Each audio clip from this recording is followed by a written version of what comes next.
हाय दोस्तों, कैसे हैं आप सब। उम्मीद करते हैं आप अच्छे होंगे।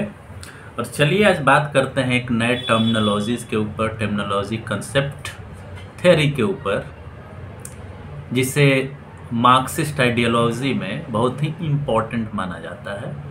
बहुत सारे चीज़ों को हमने डिस्कस किया है, मीन्स ऑफ प्रोडक्शन के बारे में, इंस्ट्रूमेंट ऑफ प्रोडक्शन के बारे में, ऑब्जेक्ट ऑफ लेबर के बारे में, लेबर के बारे में।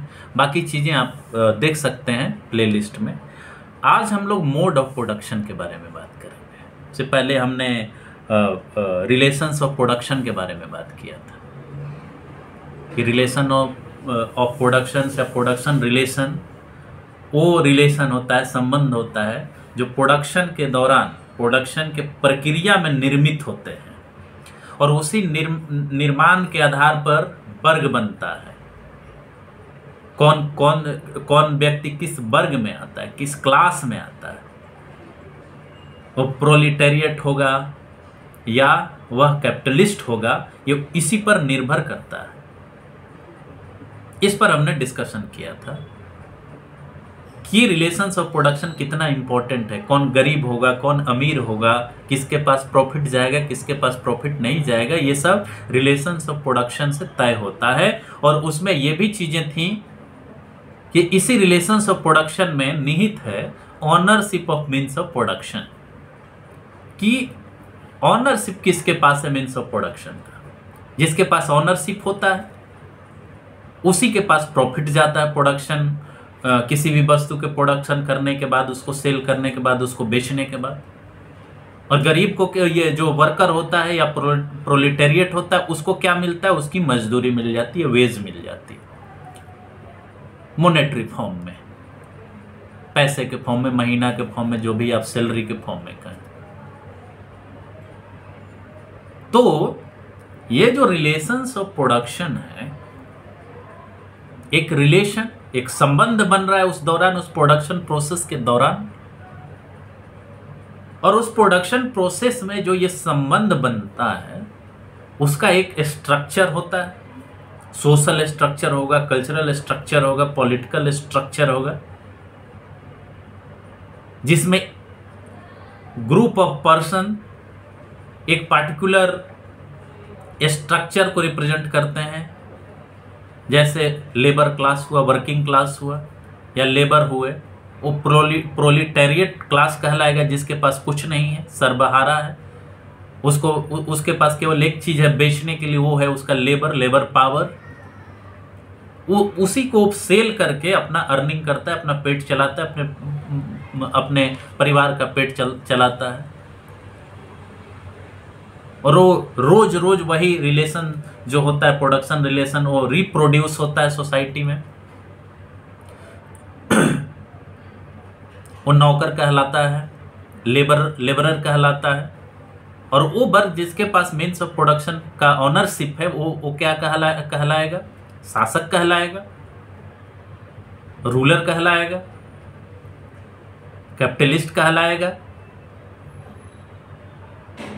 और समाज में ये जो रिलेशंस ऑफ प्रोडक्शन होता है, वो बड़े स्तर पर, बड़े लेवल पर डिफरेंट फॉर्म में अपने आप को एक्सप्रेस करता है। डिफरेंट एरा को, यानी जो भी ह्यूमन बीइंग का हिस्ट्री रहा है, जिसको हिस्टोरिकल मटेरियलिज्म मार्क्स नाम देते हैं, उसको आगे हम लोग डिस्कस करेंगे कि जो हिस्ट्री है, जो अभी तक का हिस्ट्री है, वो मटेरियलिज्म के फॉर्म में डेवलप हुआ, मैटर के फॉर्म में डेवलप हुआ है, मैटर की वजह से हुआ है। और मैटर जब हम कहते हैं तो इसका मतलब वो मैटर केवल नहीं जो कि बेसिक लेवल पर है, सेलुलर लेवल पर है। मैटर का मतलब कि जो भौतिक चीजें हैं, उसके प्रोडक्शन के दौरान समाज का निर्माण हुआ। जैसे जैसे प्रोडक्शन का प्रोसेस आगे बढ़ा, जैसे जैसे टूल्स आगे बढ़े, जैसे जैसे प्रोडक्शन सरप्लस होता गया, समाज का चरित्र भी उसी तरह से बदलना शुरू हुआ। लोग टेक्निक सीखते गए, टेक्नोलॉजी नया इवॉल्व हुआ, और समाज में जो है चेंज आते गए, उसके स्ट्रक्चर में चेंज आते गए। तो डिफरेंट हिस्टोरिकल फेज में समाज का कैरेक्टर, सोसाइटी का कैरेक्टर, प्रोडक्शन रिलेशंस चेंज हुआ और एक डोमिनेंट फीचर सोसाइटी का डेवलप होते रहा डिफरेंट फेज में, डिफरेंट ईरा में। किसका ईरा, किसका फेज? ह्यूमन सोसाइटी का, ह्यूमन बीइंग का। और इस तरह से मोड ऑफ प्रोडक्शन का डेवलपमेंट होता है। मैं आपके सामने, हमारे सामने एक टेक्स्ट है, उसको मैं पढ़ के आपको बताना चाह रहा था। In any society the dominating relations of production, किसी भी सोसाइटी में जो डोमिनेटिंग रिलेशंस ऑफ प्रोडक्शन होता है, मतलब प्रोडक्शन का प्रोसेस मान लीजिए इंडिया है, तो इंडिया में जो प्रोडक्शन हो रहा है, किसी चीज का उत्पादन हो रहा है, तो उसमें जो दो वर्ग है, किसके पास उत्पादन के साधन पर कब्जा है और किसके पास नहीं है, ये उसका डोमिनेटिंग कैरेक्टर है। जिसके पास सारे साधन हैं वो कौन सा वर्ग होगा? कैपिटलिस्ट क्लास होगा, बुर्जुआजी होगा। जिसके पास नहीं है वो सर्वहारा है। ये इसका डोमिनेटिंग कैरेक्टर है। जिसके पास सारे संसाधन है, बेनिफिट भी उसी के पास है, शासन भी उसी का है, शोषक भी वही है, रूल रेगुलेशन सोसाइटी का वही तय कर रहा है, कौन खाएगा नहीं खाएगा ये भी वही तय कर रहा है, कितना प्रोडक्शन होगा कि डिस्ट्रीब्यूशन हो पाए वही तय करेगा, सप्लाई कितना होगा वही तय करेगा। तो जो ये प्रोडक्शन रिलेशंस का जो डोमिनेटिंग कैरेक्टर होता है किसी सोसाइटी में, ठीक है, तो जो डेफिनेट ये जो ये नेचर होता है, कैरेक्टर होता है, ये एक पार्टिकुलर स्ट्रक्चर क्रिएट करता है सोसाइटी में। और उसी पार्टिकुलर स्ट्रक्चर में जो संरचना होती है, उस संरचना में हम ये देखते हैं कि कौन अमीर है, कौन गरीब है, किसके पास संसाधन है, किसके पास नहीं है, किसके पास रोजगार है, किसके पास रोजगार नहीं है। ये सामाजिक संरचना तैयार करता है। और ह्यूमन सोसाइटी के डेवलपमेंट के जो हिस्टोरिकल मटेरियलिज्म है, ऐतिहासिक भौतिकवाद, तो ह्यूमन सोसाइटी के डिफरेंट फेजेस में ये जो डोमिनेटिंग कैरेक्टर होता है समाज का, कि मान लीजिए कि हम कहें आदिम युग, प्राइमेटिव एज, तो उस एज में प्रोडक्शन रिलेशन, जो उत्पादन के संबंध का जो डोमिनेटिंग कैरेक्टर था, उसकी जो विशेषताएं थी वो कैसी थी, उसी आधार पर हम लोग मोड ऑफ प्रोडक्शन डिसाइड करते हैं। तो मार्क्सिस्ट लिटरेचर में, मार्क्सिस्ट अगर थॉट में हम कहें, तो मोड ऑफ प्रोडक्शन जो होता है, mode of production is the forces of production and relations of production taken together. तो मोड ऑफ प्रोडक्शन क्या होता है मार्क्सिस्ट टर्मिनोलॉजी में, मार्क्सिस्ट विचारधारा में, आइडियोलॉजी में, जब आप प्रोडक्शन रिलेशंस को और फोर्सेज ऑफ प्रोडक्शन को, जिसको हम प्रोडक्टिव फोर्सेज भी कहते हैं, जब इन दोनों को एक साथ आप कंबाइन करते हैं। प्रोडक्टिव फोर्सेज कौन थे?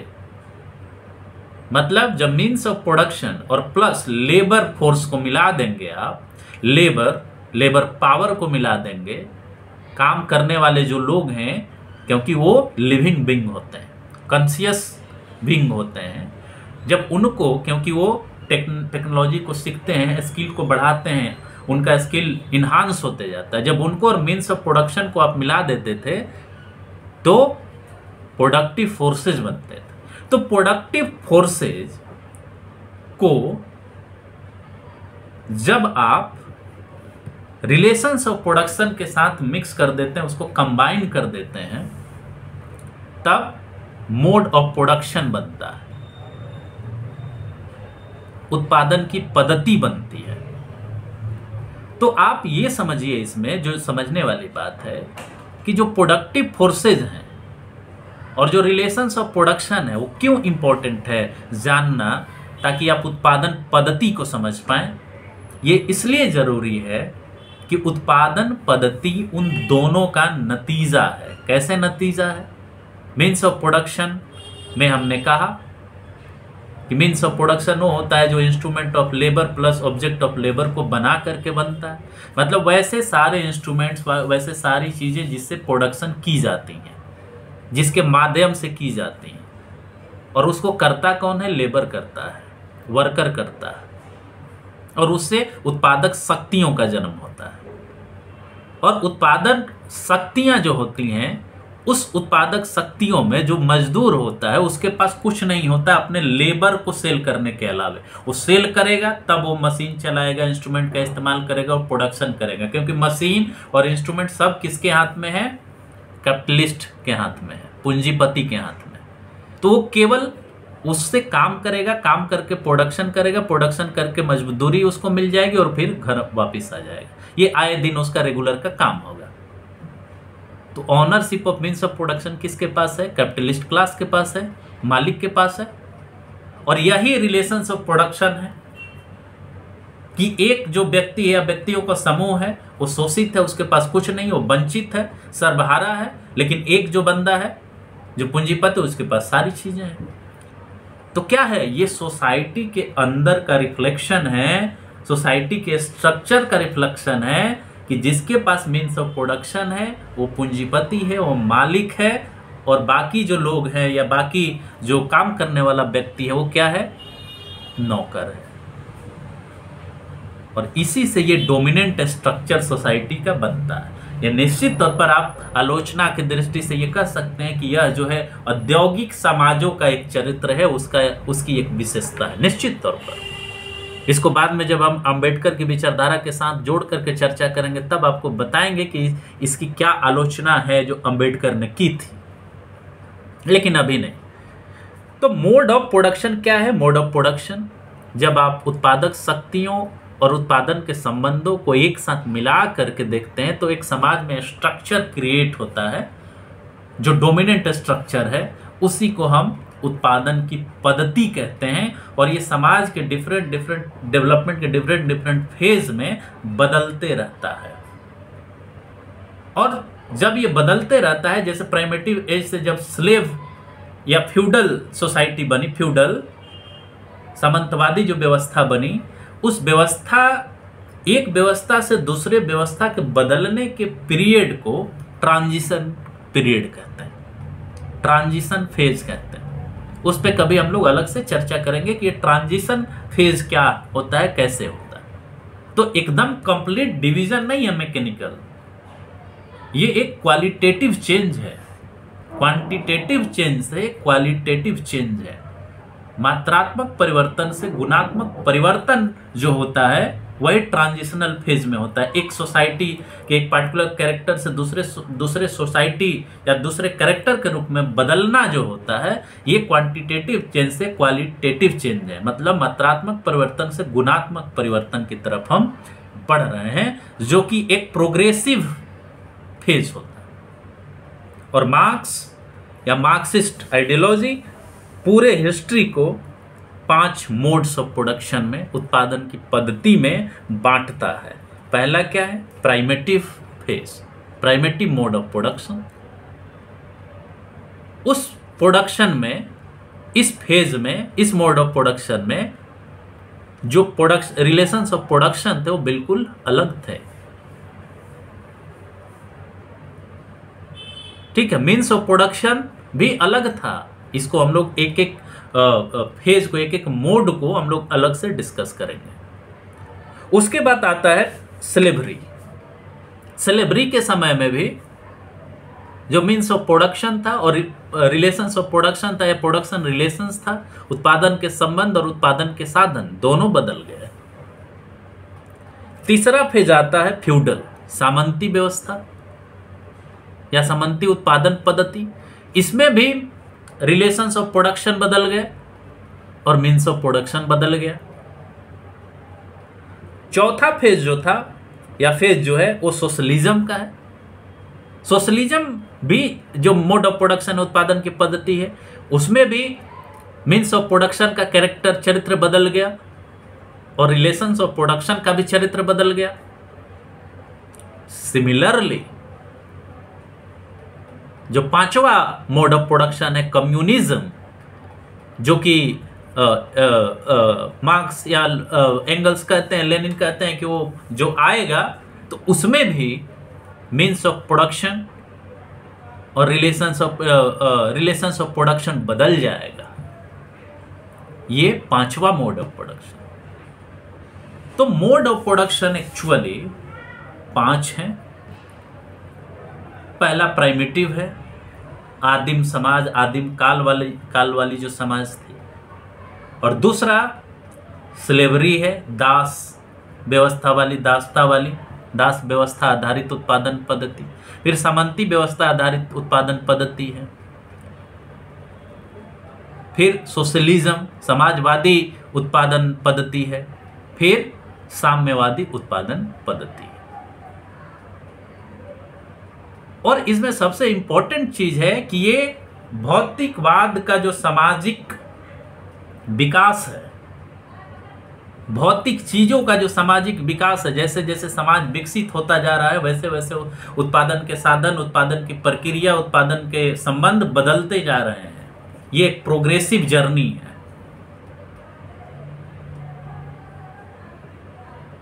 और इसी में जब बदलाव आता है, जो हमने कहा ट्रांजिशन का जो फेज होता है, कि जब इसमें बदलाव आता है तो सोसाइटी का एक नया रूप सामने आना शुरू कर देता है।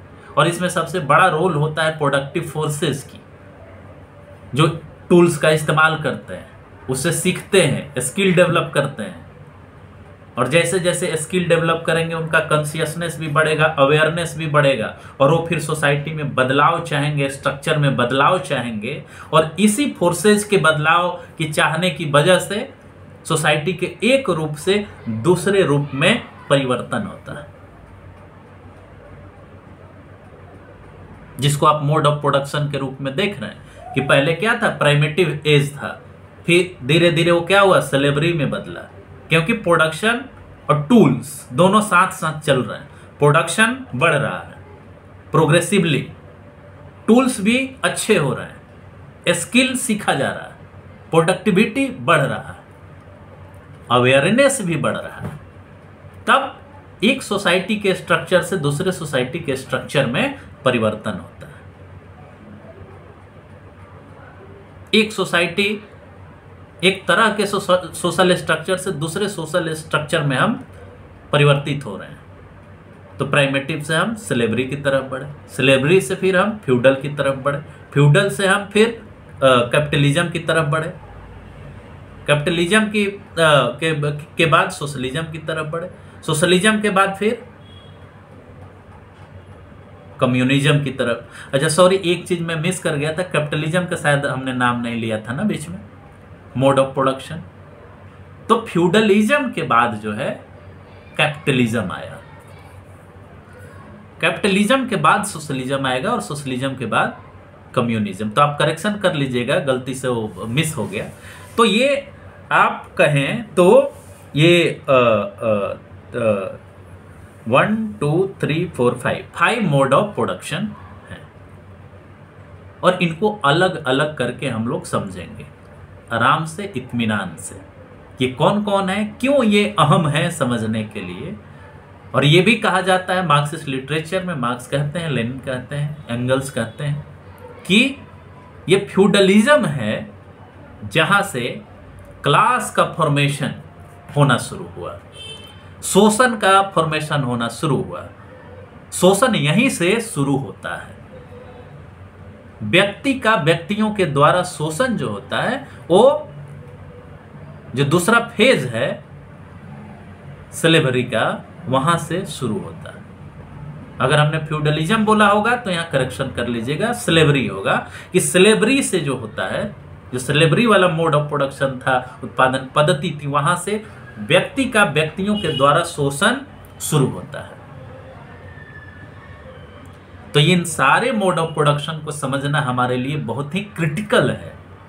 इस कंसेप्ट को समझने के लिए, मोड ऑफ प्रोडक्शन को समझने के लिए, शोषण को समझने के लिए, कि कैसे ये डेवलप होता है, कैसे शोषण होता है, कैसे क्लास बनता है, क्लास का फॉर्मेशन कैसे होता है, क्लास होता क्या है, क्या इकोनॉमिक आधारित इकोनॉमिक बेस पर होता है, बेस सुपर स्ट्रक्चर का क्या कंसेप्ट है, इन सारे कंसेप्चुअल अंडरस्टैंडिंग के लिए ये पांचों मोड ऑफ प्रोडक्शन को हम लोग बारी बारी से डिस्कस करेंगे। तो इसी के साथ हमें इजाज़त दीजिए इसको कंक्लूड करने का। उम्मीद करता हूँ कि ये कंसेप्चुअलिटी वाला पार्ट आपको बहुत अच्छा लगेगा, आप इसे समझेंगे, जानेंगे, इस पर विचार करेंगे और लोगों के बीच इस अवेयरनेस को फैलाएंगे। और और मैं उम्मीद करता हूँ कि आप चैनल को सब्सक्राइब करें, लाइक करें, शेयर करें और कमेंट करें। तो इसी के साथ नमस्कार, धन्यवाद।